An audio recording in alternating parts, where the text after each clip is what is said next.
dibawakan oleh Ibu Indah. Mari kita siapkan hati kita untuk mendengarkan firman Tuhan. Kita angkat satu pujian nomor 52, Bapa Engkau sungguh baik. Bapa Engkau sungguh baik. Bapa Engkau sungguh baik. 2, 3 ya. Bapa Engkau sungguh baik. Kasih-Mu berlimpah. Kasih-Mu melimpah Di hidupku. di hidupku. Bapa, ku berterima kasih berkat-Mu hari ini yang Kau sediakan bagiku. Naikkan syukur. Naikkan syukurku buat hari yang Kau beri. Tak habis-habisnya kasih dan rahmat-Mu selalu baru dan tak pernah terlambat pertolongan-Mu. Besar setiamu Besar setiamu di sepanjang. sepanjang hidupku. Ku naikkan syukurku. Saya serahkan kepada Ibu Indah. Ku naikkan syukurku buat hari yang Kau beri. Tak habis-habisnya kasih dan rahmat-Mu selalu baru dan tak pernah terlambat pertolongan-Mu. Besar setiamu di sepanjang hidupku. Ibu-ibu yang terkasih di dalam nama Tuhan Yesus, sebelum kita mendengarkan firman Tuhan pada sore hari ini, mari kita bersatu hati di dalam doa. Tuhan Allah Bapa kami yang bertahta di dalam kerajaan surga, kami mengucap syukur kepadamu Tuhan.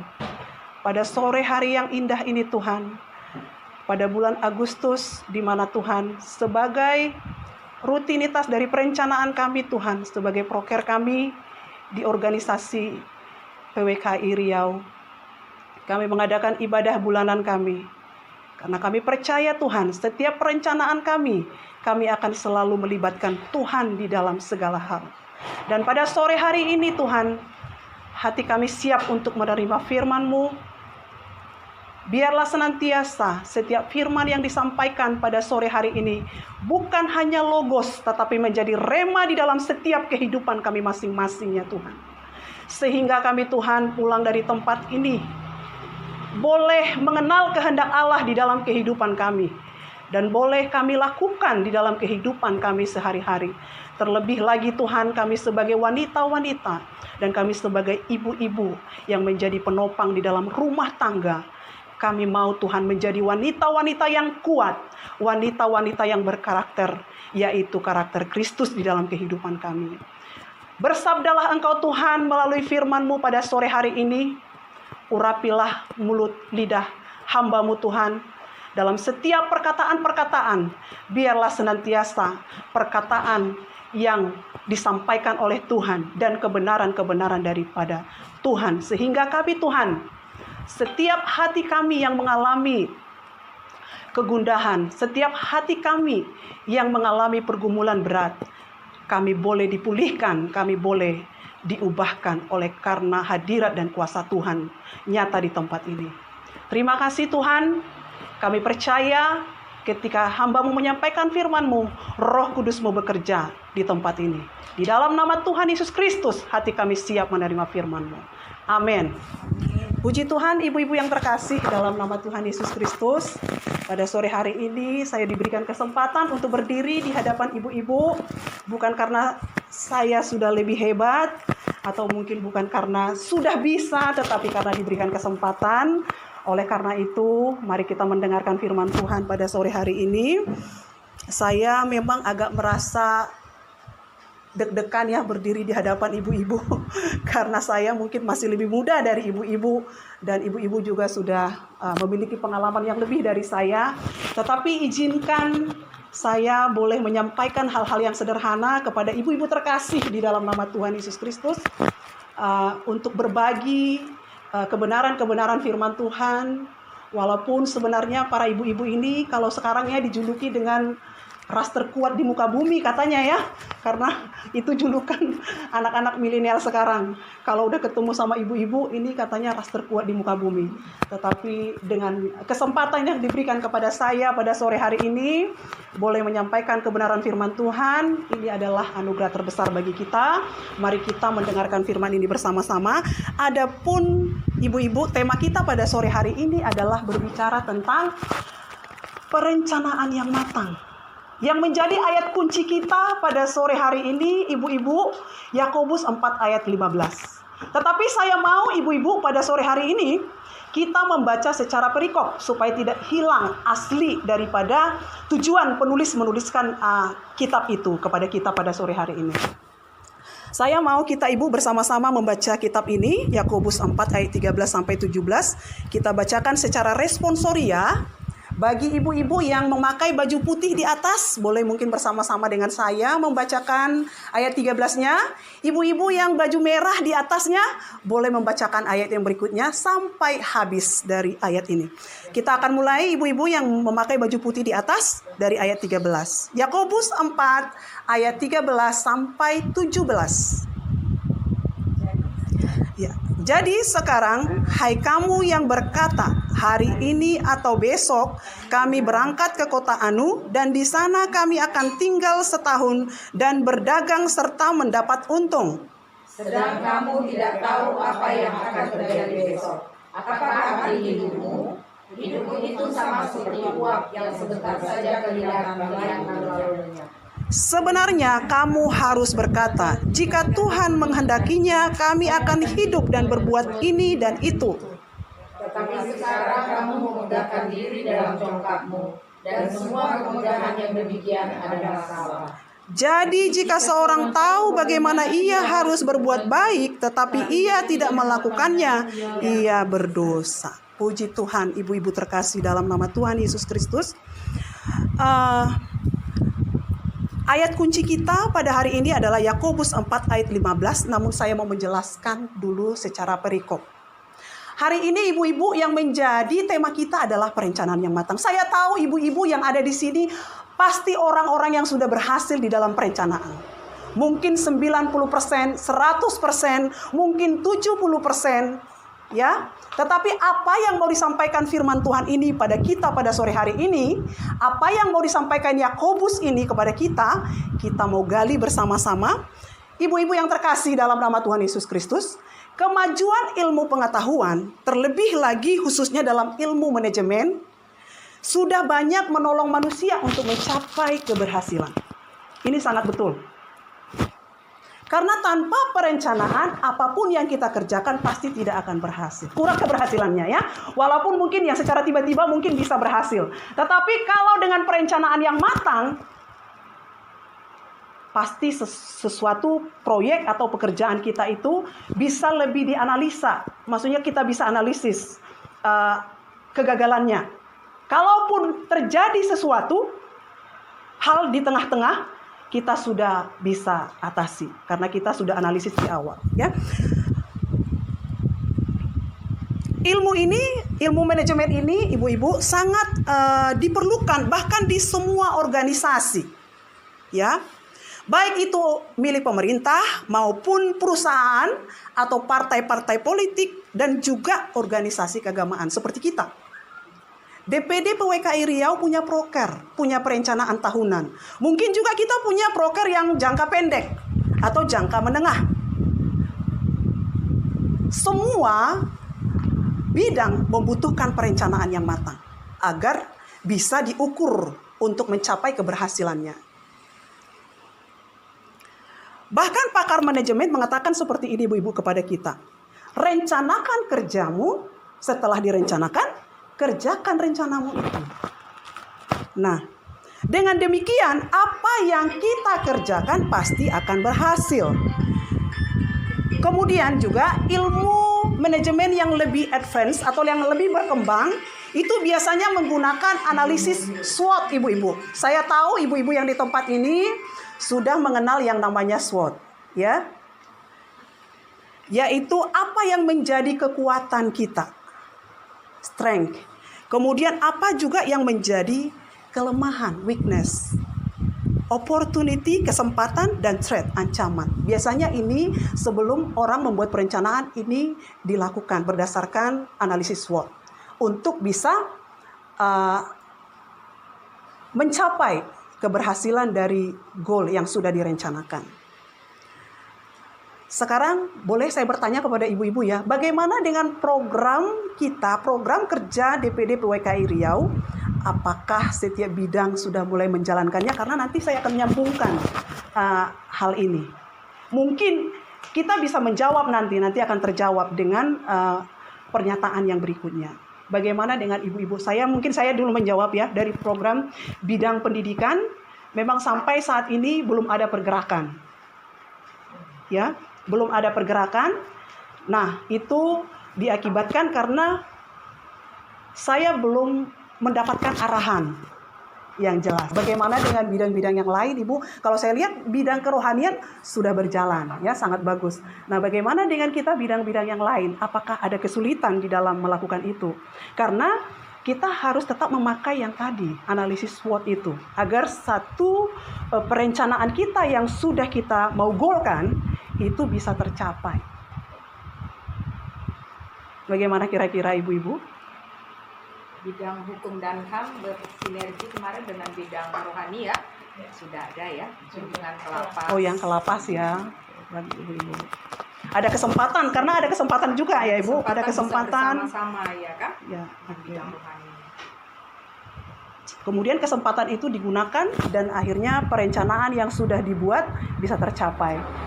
Ada lagi bidang-bidang yang lain ibu-ibu? Organisasi dan Mantap ya. Berarti organisasi apa lagi? Yang kesehatan, ada bidang kesehatan ibu-ibu? Belum ya?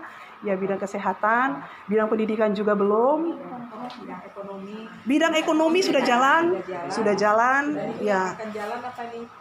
Yang lagi jalan-jalan ini. Berarti ya, daster.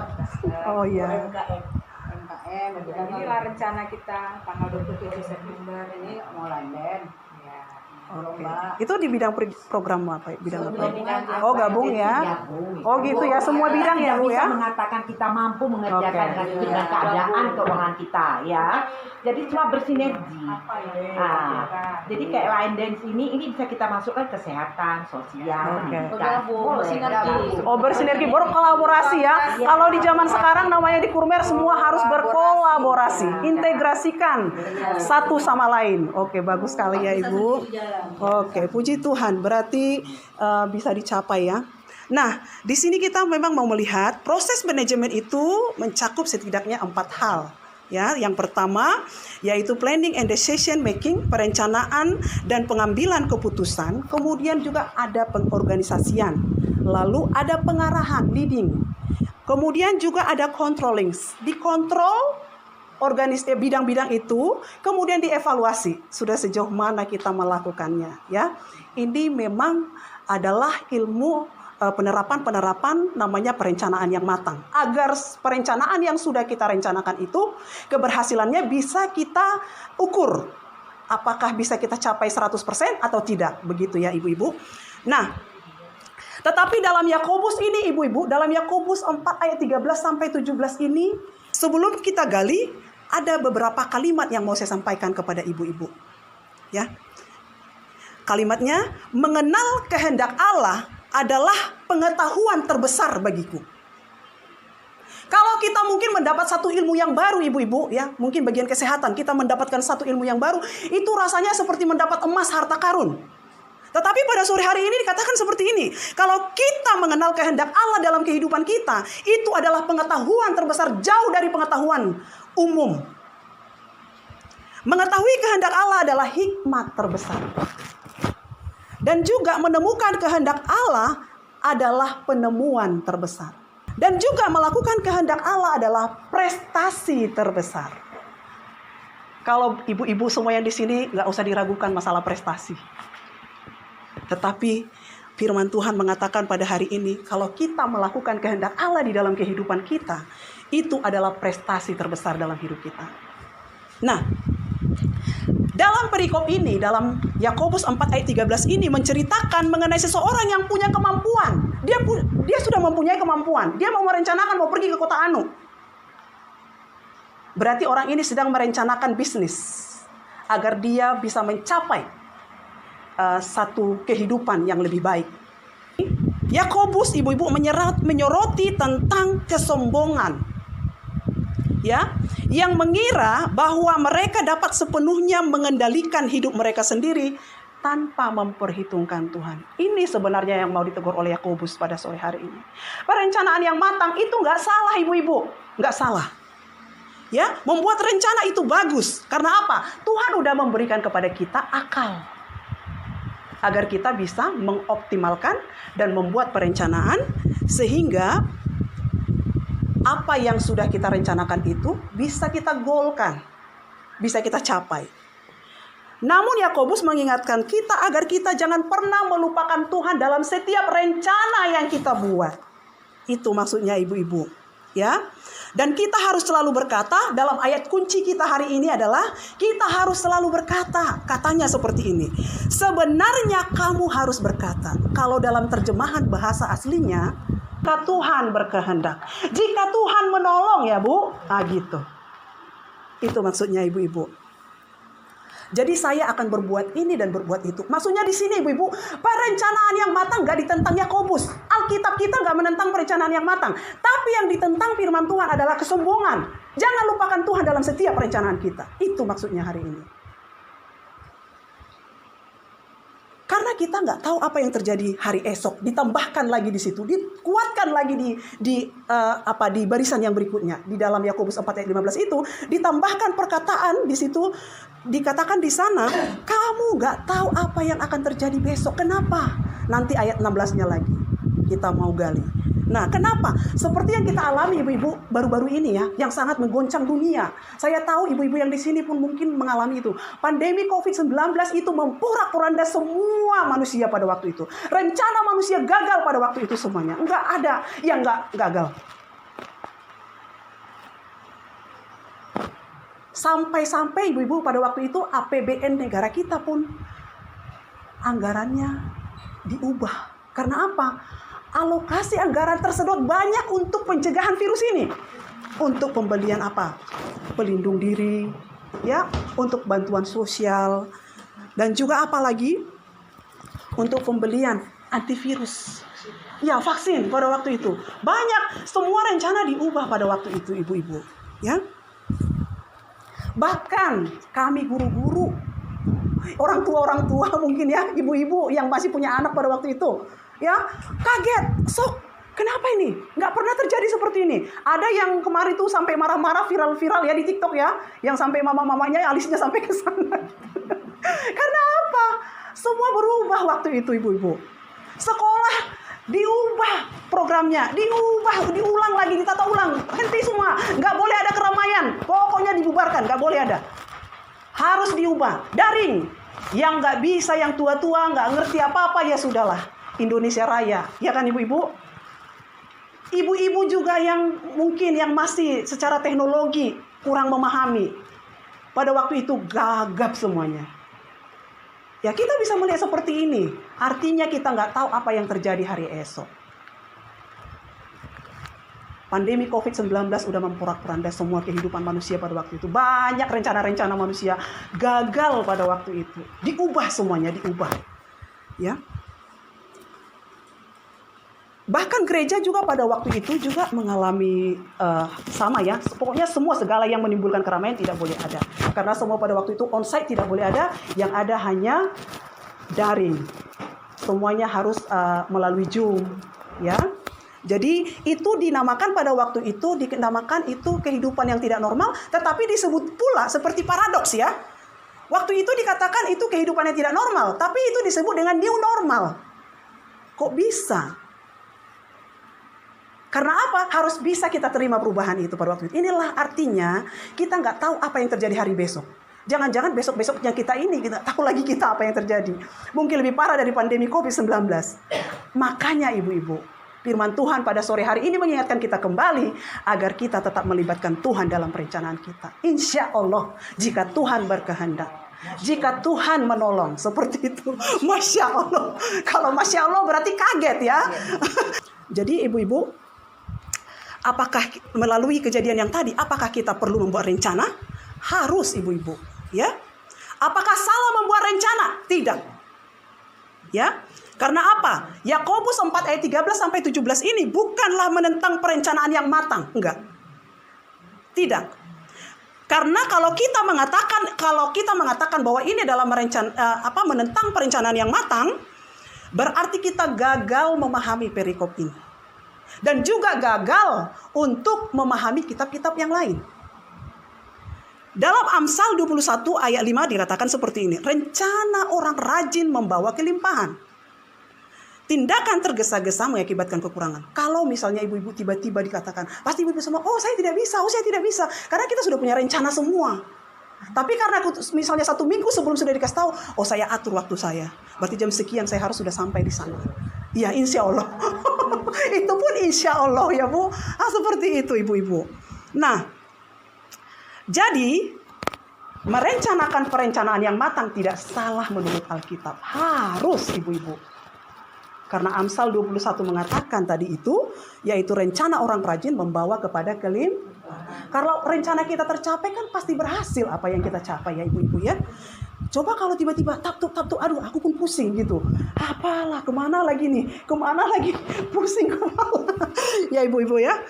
Jadi rencana yang baik adalah hal yang baik. Perencanaan yang matang itu membuat tingkat keberhasilan biasanya lebih tercapai. Ya. Namun apa yang dikritik dan dikecam oleh Yakobus pada sore hari ini kepada kita?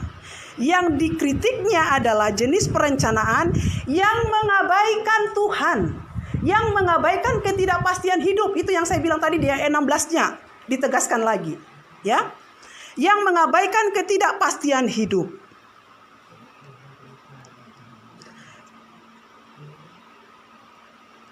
Jadi kitab Yakobus ini juga merupakan Amsalnya perjanjian baru. Karena begini ibu-ibu, Amsal ini kan banyak menceritakan tentang hikmat ya. Kalau ibu-ibu mau lebih berhikmat lagi, bacalah kitab Amsal tiap hari. Kalau saya memang Amsal nggak pernah saya tinggalkan. Tiap hari saya baca 1 pasal. Karena apa? Kalau kita mau jadi orang berhikmat, bacalah kitab Amsal. Karena yang menuliskan itu adalah raja yang pernah hidup, yang belum ada menandingi hikmatnya. Dalam mengambil keputusan, di dalam mengambil tindakan, memang Amsal ini sangat baik sekali untuk kita. Di ayat kunci kita pada hari ini adalah Yakobus 4 ayat 15. Ini mengingatkan jemaat tentang kesombongan yang membuat rencana tanpa melibatkan Tuhan. Ya. Pada zaman itu ada banyak orang-orang yang sombong merencanakan masa depan mereka, tidak menyadari bahwa hidup ini penuh dengan ketidakpastian. Seperti yang saya bilang tadi sama ibu-ibu, COVID-19 sudah berlalu, kita nggak tahu lagi besok hari apa. Apa yang terjadi hidup kita sedetik kemudian pun kita nggak tahu. Oleh karena itu, kita harus bergantung sepenuhnya kepada Tuhan. Jadi Yakobus ingin menekankan kepada kita sebagai orang percaya ibu-ibu, kita harus selalu memasukkan Tuhan itu di dalam setiap keputusan yang kita buat. Karena kita tidak mengetahui akan hari esok. Nah, bagaimana ibu-ibu penerapan di zaman sekarang ini? Kita yang ibu-ibu sekarang ini, apa yang bisa kita terapkan dalam hidup kita zaman sekarang ini? Masih up to date nggak firman Tuhan ini dalam kehidupan kita zaman sekarang ini? Teknologi udah bisa menjawab kok, Winda. Apa yang sulit sekarang? Semua sudah bisa dijawab oleh teknologi. Sekarang ibu-ibu, anak-anak nggak usah lagi kami yang mengajari, nggak usah. Makanya saya bilang kadang-kadang sama anak-anak, ibu ini bukan lagi lebih pintar dari AI. Artificial intelligence udah dibuat oleh manusia lebih pintar dari ibu. Otak dia, apa yang kamu tanya sama dia. Ibu Indah nggak tahu. Tapi karakter yang Ibu Indah punya nggak dipunya oleh AI. Jadi ibu di sini hanya sebagai pembimbing anak-anak ibu, begitu. Bukan lagi sebagai, kalau zaman dulu guru itu disebut dengan pentransfer ilmu ya. Mentransfer ilmu katanya. Padahal kalau sekarang nggak lagi, anak-anak itu udah dibebaskan. Makanya kurikulum merdeka ibu-ibu. Jadi artinya silahkan kamu nak mau belajar bagaimana. Kamu mau belajar visual, kamu mau belajar audio, kamu mau belajar kinestetik. Silahkan, mana yang sesuai dengan minat kamu. Tapi Ibu Indah akan mengarahkan kamu. Oh, kamu sepertinya nak suka ini, kamu sepertinya suka ini. Begitu. Jadi kita ibu-ibu zaman sekarang ini masih relevankah firman Tuhan ini? Teknologi udah bisa menjawab semua. Gak ada lagi yang gak bisa kita jawab. Apapun yang mau kita tanya, teknologi udah bisa kasih. AI udah banyak sekali, ChatGPT apa segala macam ya ibu-ibu ya. Yang mungkin yang sering bekerja di IT mungkin banyak memahami aplikasi AI yang sudah diciptakan oleh manusia yang pintar-pintar. Nah, apa yang bisa kita lihat dari sini, ibu-ibu mungkin dalam mengatur keuangan keluarga. Saya tahu ibu-ibu mungkin di sini ada yang sudah lulus, ya, ada yang sudah merdeka dari situ. Oh, kalau masalah mengatur keuangan keluarga saya udah merdeka, ilmunya sudah saya dapat. Bagus ibu-ibu. Tetapi perlu juga kita ketika kita mengatur keuangan kita, tetap libatkan Tuhan di dalamnya. Agar Tuhan memberikan hikmat kepada kita. Menggunakan berkat-berkat Tuhan. Itu maksudnya. Tetapi yang mau saya sampaikan di sini ibu-ibu adalah, libatkan Tuhan dalam mengatur keuangan keluarga kita. Agar Tuhan memberikan hikmat. Bagaimana kita menggunakan berkat-berkat yang sudah diberikan Tuhan kepada kita. Kemudian juga ibu-ibu dalam membesarkan anak. Saya tahu mungkin ada kadang-kadang orang tua yang khawatirnya luar biasa tentang anaknya. Gimana nanti anakku ini? Mau jadi apa ini? Kayak mana ini? Ini kadang-kadang orang tua seperti itu. Ya. Kita harus ingat bahwa masa depan anak-anak kita itu ada di tangan Tuhan. Ya. Terlebih ibu bagaimana mendidiknya, skill ya. Skill ada dikasih oleh Tuhan sama kita semua. Saya yakin ibu-ibu sudah punya skill dalam menangani kenakalan remaja atau seperti apa ya anak-anak kita. Tetapi libatkan Tuhan di dalamnya. Dalam mendidik anak-anak. Jangan pernah jauhkan anak-anak kita dari Tuhan. Ajarkan kebenaran-kebenaran firman Tuhan kepada anak-anak kita. Supaya mereka memiliki masa depan sesuai yang dijanjikan oleh Tuhan. Apalagi ibu-ibu, yaitu dalam menghadapi ketidakpastian hidup ini yang paling parah. Ya, hidup ini penuh dengan ketidakpastian. Kita nggak tahu apa yang terjadi, misteri. Walaupun kita sudah punya perencanaan yang matang, artinya kita jalani semuanya ya dengan goal-goal yang sudah kita buat, ya visi misi kita buat. Tetapi kita menghadapi hidup ini adalah hidup yang penuh dengan ketidakpastian. Seperti tadi, pandemi COVID bisa terjadi tiba-tiba yang kita nggak pernah pikirkan itu ada, seperti itu terjadi.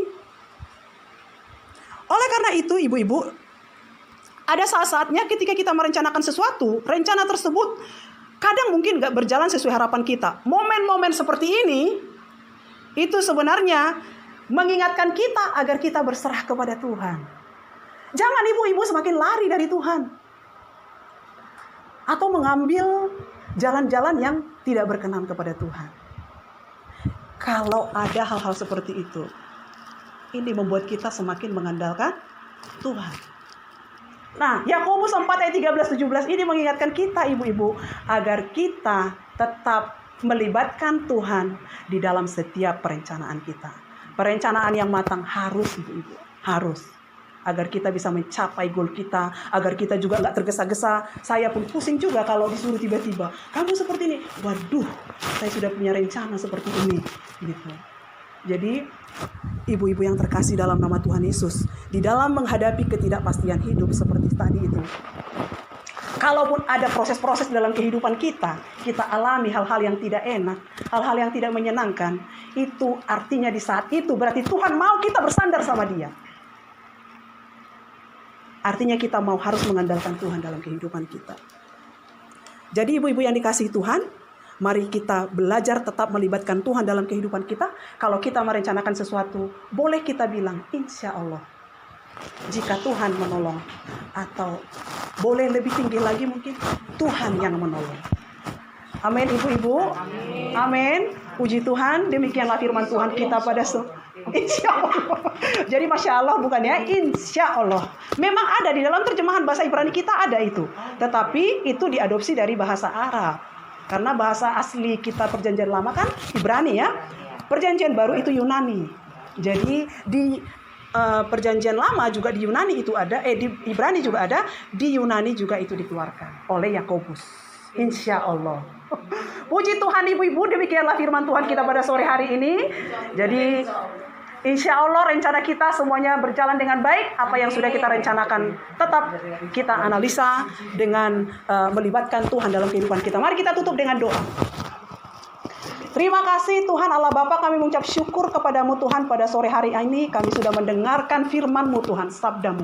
Terima kasih buat karya-Mu yang luar biasa untuk mengingatkan kami Tuhan, bahwa mengenal kehendak Allah adalah prestasi terbesar dalam kehidupan. Melakukan kehendak Allah adalah prestasi terbesar dalam hidup kami.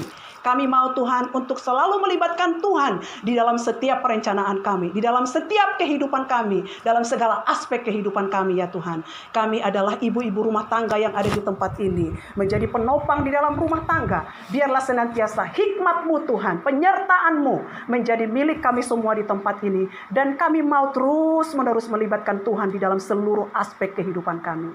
Terima kasih, saat ini saya sudah berhenti berbicara ya Tuhan, tetapi biarlah Roh Kudus-Mu yang terus berkarya di dalam kehidupan kami. Biarlah Engkau Tuhan yang berkarya di dalam setiap kehidupan kami, sehingga firman ini bukan hanya logos, tetapi menjadi rema, dan kami boleh melakukan kehendak Allah di dalam kehidupan kami sehari-hari. Di dalam nama Tuhan Yesus Kristus kami berdoa. Amin. Saya serahkan kepada MC. Nama Tuhan, firman Tuhan yang sangat memberkati kita semua.